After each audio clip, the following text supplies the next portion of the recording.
बहुत पुराने जमाने की बात है जब दुनिया पर बादशाहों की हुकूमत होती थी और मिस्र की सरजमीन पर एक ऐसा शख्स हुक्मरानी करता था जिसे लोग फिरौन कहते थे। फिरौन बचपन से ही हर नेमत में पिला, सोने का झूला, चांदी के बर्तन, खादमों की कतारें, खुशबुओं से मुअत्तर महल और रियाया का एहतराम। जब वो बोलता तो लोग चुप हो जाते, जब वो चलता तो लोग सर झुका लेते। शुरू में वो भी एक इंसान था जैसे बाकी सब, लेकिन जब ताकत उसके हाथ में आई तो गरूर उसके दिल में बस गया। हर कामयाबी ने उसे खुदा के बजाय खुद पर यकीन दिलाया। एक दिन उसने आसमान की तरफ देखा और कहा, यह आसमान भी मेरी इजाजत से चमकता है। सालों बाद वो बादशाह बन चुका था। राया उससे डरती, उसके नाम पर कांपती, वो लोगों को खुद से सजदा करवाता। उसके वजीरों ने चापलूसी करते हुए कहा, ए हमारे रब, तू ही सबका मालिक है। ये अल्फाज उसके दिल में ऐसे उतरे जैसे जहर शहद में मिला हो। एक दिन उसने सबके सामने ऐलान कर दिया, मैं तुम्हारा सबसे बड़ा रब हूं। और तब से उसने खुदा बनने का दावा कर दिया। वो समझने लगा, मैं ही जिंदगी देता हूं, मैं ही मौत लाता हूं, मैं ही रिज़्क का मालिक हूं। लेकिन वो ये भूल गया कि सच्ची ताकत तो उसके ऊपर है, अल्लाह। इसी सरजमीन में अल्लाह ने एक बच्चा पैदा किया, मूसा, जिसे फिरौन ही के महल में परवरिश मिली, लेकिन वो किसी और मकसद के लिए आया था।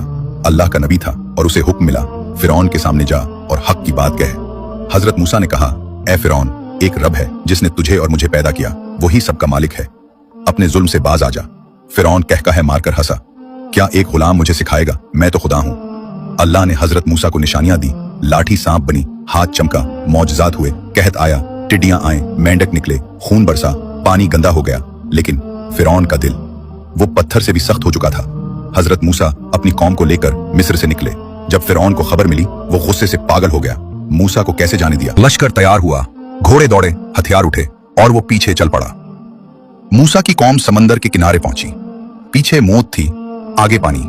कौम घबरा कर बोली, ए मूसा, हम तो पकड़े गए। लेकिन मूसा ने कहा, हरगिज नहीं, मेरे रब मेरे साथ है, वो मुझे रास्ता दिखाएगा। अल्लाह का हुक्म आया, अपनी लाठी पानी पर मारो। पानी फट गया, दरिया दो दीवारों में बदल गया, दरमियान में खश्क जमीन। बनी इसराइल गुजर गए।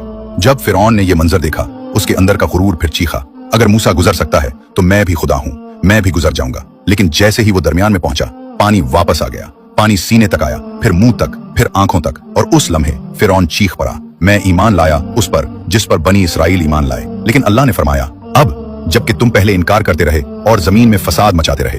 और वो डूब गया, ना तख्त बचा, ना ताज, बस रह गई एक लाश जो निशाने इबरत बना दी गई। आज हम तेरे जिस्म को बचा लेंगे ताकि तू उन लोगों के लिए निशानी बन जाए जो तेरे बाद आए। यह सिर्फ एक तारीखी वाकया नहीं, बल्कि हर उस इंसान के लिए सबक है जो ताकत को खुदा समझ बैठे, जो ये कहे, मैं सब कुछ हूं। अल्लाह की कुदरत हर चीज पर गालिब है। फिरौन गया, लेकिन इसकी कहानी आज भी जिंदा है। हर दरिया की मौज, हर हवा की सरगोशी में एक ही सदा है, कभी ना कहना मैं सब कुछ हूं, क्योंकि सब कुछ सिर्फ अल्लाह है। अगर आपको हमारी वीडियो अच्छी लगे तो हमारे चैनल को लाजमी सब्सक्राइब करें। शुक्रिया।